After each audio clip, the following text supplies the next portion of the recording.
இந்த பக்கம் வந்தா இவன் நிக்கிறான்னு சொல்லிட்டு பின்னாடி வழியாலாம் போயிருவீங்க. அதெல்லாமும் நான் பார்த்துருக்கேன். ப்ராப்பர் என்டர்டெய்னர் அப்படின்னா கருத்து காணாம போயிடும்ன்றது இந்த படம் எனக்கு கற்றுக் கொடுத்தது.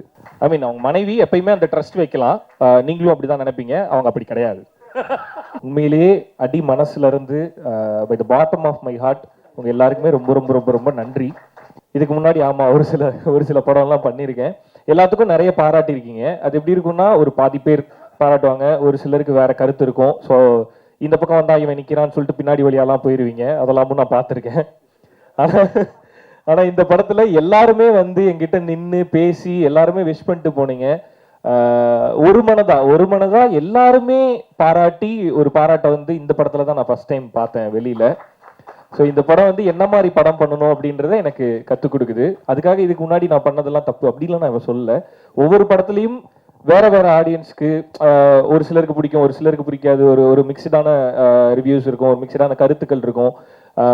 அது எல்லாத்தையுமே ஒதுக்கி வச்சுட்டு ஒரு ப்ராப்பர் என்டர்டெய்னர் அப்படின்னா கருத்து காணாம போயிடும்ன்றது இந்த படம் எனக்கு கற்றுக் கொடுத்தது. இன்னும் அடுத்தடுத்து இதே மாதிரியே நீங்க எல்லாரும் பாராட்டுற மாதிரியே படம் பண்ணணும் அப்படின்னு சொல்லிட்டு டீமா சேர்ந்து நாங்க ஒரு மனதா முடிவு பண்ணியிருக்கோம். அடுத்தடுத்து இதே மாதிரியே படம் கொடுக்கறதுக்கு நாங்க ட்ரை பண்றோம். அதுலயும் உங்களுக்கு பிடிச்சிருந்ததுன்னா சொல்லுங்க, பிடிக்கல அப்படின்னா பின்னாடி வழியா போக வேணாம், என்கிட்ட வந்து சொல்லிட்டு போங்க, எதை திருத்திக்கணும்ன்றது நான் தெரிஞ்சுப்பேன். ஸோ எனக்கு நேராக வந்து சொல்லிட்டு போங்க. ஸோ உங்க எல்லாருக்குமே நன்றி. 2 பேரும் விழுந்து விழுந்து சிரிச்சோம், எங்களை பார்க்குற மாதிரி இருந்தது அப்படின்னு நிறைய பேர் அப்ரிஷியேட் பண்ணாங்க இந்த படத்துக்கு. ஸோ அது ரொம்ப பெரிய சந்தோஷத்தை கொடுத்தது எனக்கு. ஏன்னா இந்த படத்தோட பர்பஸ் வந்து நீ பெருசா நான் பெருசான்றது இல்லை, 2 பேருமே பெருசு கிடையாது, 2 பேருமே குடும்பம்னு வந்துட்டா 2 பேருக்கும் கீழே தான் இருக்கணும் அப்படின்றத இந்த படம் புரிய வச்சுதுன்னு நினைக்கும் போது ரொம்ப ரொம்ப சந்தோஷமா இருக்கு. இதுக்கு முன்னாடி நான் தியேட்டர் விசிட் போயிருக்கேன், இந்த படத்துக்கு தியேட்டர் விசிட் போனேன். தியேட்டர் விசிட்டுக்கு போகும்போதெல்லாம் திரும்ப எனக்கு தெரியுது, முக்கியமா இந்த படத்துல தெரிஞ்சது, தியேட்டர்ல கூட்டமா உட்காந்து பார்க்கும்போது நிறைய அழகான முகங்களை பார்க்க முடிஞ்சுது, நிறைய இன்னசென்ட்டான ஃபேஸஸை பார்க்க முடிஞ்சுது. நான் ஒரு புத்திசாலின்னு ப்ரூவ் பண்ணிக்கணும், நான் ஒரு இதை சொல்லணும் அதை சொல்லணும் அப்படின்றதெல்லாம் தாண்டி நான் தியேட்டருக்கு வருது என்ஜாய் பண்றதுக்கு, நான் ஜாலியா செலிப்ரேட் பண்றதுக்கு, நான் படத்தை பார்த்து சிரிச்சு ஹாப்பியா வெளியே போறதுக்கு அப்படின்ற நிறைய முகங்களை என்னால் பார்க்க முடிஞ்சுது. ஸோ எல்லாருமே ரொம்ப சிரிச்சு ஹாப்பியா எங்களை வெல்கம் பண்ணாங்க. அப்படி வெல்கம் பண்ண எல்லாருக்குமே ரொம்ப ரொம்ப நன்றி. And Malavika, S as they said, எனக்கு ஒரு லக்கி ஹீரோயின் நீங்க. ஸோ அகைன் அது இந்த படத்தில் இவ்வளோ ரிசீவ் பண்ணும்போது அதில் வந்து அந்த முழு பார்ட்டையும் நான் எடுத்துக்கூடாது. இந்த படத்தோட பர்பஸும் அதுதான். ஒரு ஃபேமிலியோட முழு பார்ட்டை வந்து ஒருத்தர் எடுத்துக்க முடியாதுன்றது தான் நாங்கள் சொன்னோம். இந்த படத்தோட முழு வெற்றியை ஹீரோ அப்படின்னு சொல்லிட்டு ரியோராஜின் ஆண் பாவம் பொல்லாதுன்னு போடலாம், அது டைட்டில் ஆண் பாவம் பொல்லாதுன்றனால அப்படி போட்டிருக்காங்க. But this is Rio Raj and மாளவிகாவின் ஆண் பாவம் பொல்லாதது. அதை ஜஸ்டிஃபையும் பண்ணியிருக்கீங்க நீங்கள் ஸ்க்ரீனில். ஸோ ஒரு ஈக்குவல் ஸ்க்ரீன் ஸ்பேஸ் ஒரு ஹீரோயினுக்கு கிடைக்கும் போது அவங்களோட பெர்ஃபார்மன்ஸ் ரொம்ப ரொம்ப முக்கியம். அதுவும் இந்த மாதிரி ஒரு படத்தில் 2 பேரும் சேர்ந்து நடிக்கும்போது எல்லா சீனுமே கொரியோ பண்ணி பெர்ஃபார்ம் பண்ணுற மாதிரி இருக்கும். சண்டைனா சும்மா நின்று சண்டை போட்டுடலாம், ஃப்ரேம் வச்சு ஈஸியாக எடுத்துடலாம். பட் நாங்கள் அப்படி பிளான் பண்ணல, அது எல்லாமே ஒரு கொரியோவாக இருக்கணும். அப்படிங்கும்போது அது எல்லாத்துக்குமே கோஆப்ரேட் பண்ணி எல்லாத்தையுமே ரிசீவ் பண்ணி அதை ப்ராப்பராக ஸ்க்ரீனில் டெலிவரி பண்ணியிருக்கீங்க. ஸோ அதுதான் இதோட சக்ஸஸ்க்கு காரணம்.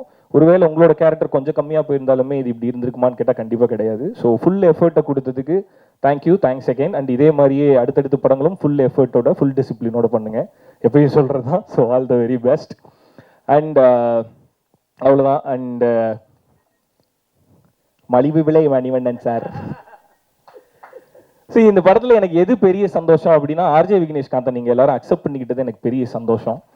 பிகாஸ் ரொம்ப நாளாக ஒருத்தன் வெயிட் பண்ணி அவனோட சக்ஸஸ்க்காகவும் தன்னை ஒரு நடிகனா ப்ரூவ் பண்ணிக்கிறதுக்காகவும் ஒருத்தன் வெயிட் பண்ணிகிட்டே இருக்கும்போது அதுக்கான சரியான மேடை கிடைச்சாதான் அதை பண்ண முடியும். இந்த படத்தில் ஒரு நல்ல ரோல் கிடைச்சி அதை சூப்பராக ஜஸ்டிஃபை பண்ணி தான் எப்பவுமே விக்னேஷ்காந்த் ஆசைப்படுறது அதுதான். ஒரு நல்ல பர்ஃபார்மிங் ஆர்டிஸ்டாக நான் இருக்கணும்னு தான் விருப்பப்படுறேன் அப்படின்னு. நம்ம எல்லாருக்குமே விக்னேஷ்காந்த்னா படம்னு வந்துட்டா விக்னேஷ்காந்த் ஒரு காமெடினா தெரிவாரு, ஒரு காமெடி பண்ணுவார் அப்படின்ற மாதிரி தான் இருந்தது. பட் இல்லை, அவரோட ஆசையும் அதுதான் அண்ட் அவரும் அதுதான். அவர் ஒரு பெர்ஃபார்மிங் ஆர்டிஸ்ட். ஸோ அதுக்கு ஒரு ரோல் கிடைக்கும் போது அது சூப்பராக ஜஸ்டிஃபை பண்ணியிருந்தாரு. வாழ்த்துக்கள் பழனிசாமி. ஓகே.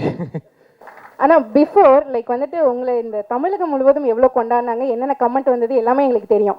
ஃபர்ஸ்ட் படம் பார்த்ததுக்கப்புறம் ஸ்ருதி மேமோட கமெண்ட் என்ன? வெளியில போய் இந்த மாதிரி தான் நானுலாம் வெளியே சொல்லிட்டு இருக்க கூடாது சரியா அப்படின்னு சொன்னாங்க.